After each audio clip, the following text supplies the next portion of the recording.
Hello, I'd like to share with you some of the literacy learning that goes on at Duncan Forbes Primary. Before a baby is even born, they are developing their literacy. Studies have shown that babies recognise voices, familiar sounds and emotions which they experienced whilst in the womb.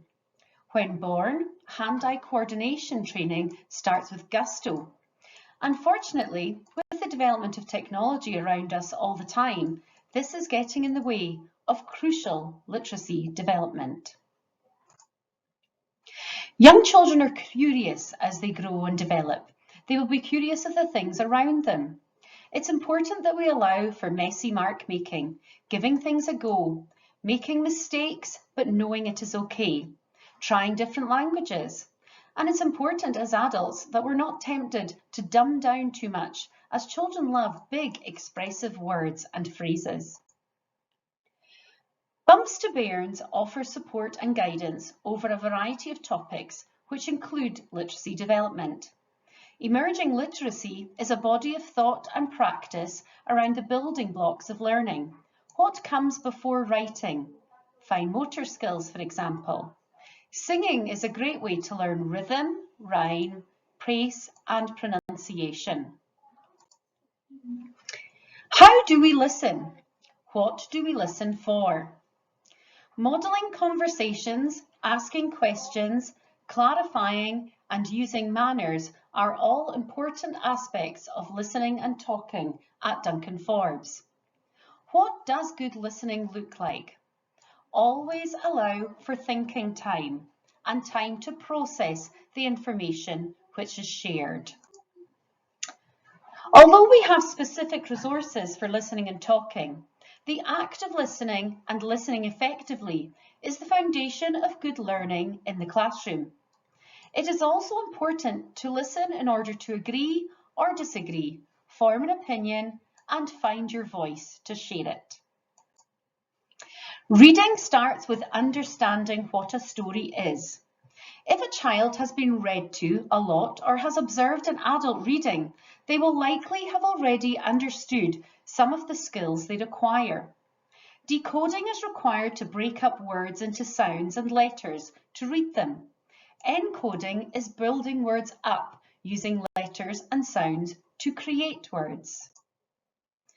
Oxford Reading Tree is starting to look quite dated, but we do still have it here at Duncan Forbes.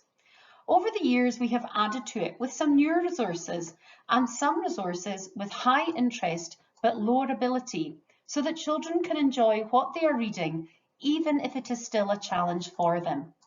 Nessie is a great support for children who are struggling. A teacher will always look at things around them for potential learning. For example, when I taught a class, I used to steal leaflets from Harry Ramsden's all the time to have as a reading box in my school to show children different types of text. A good writer develops from a good reader. There is a difference between the physical development of writing and the cognitive development of writing. All will be experienced at some point when thinking across the genres of writing.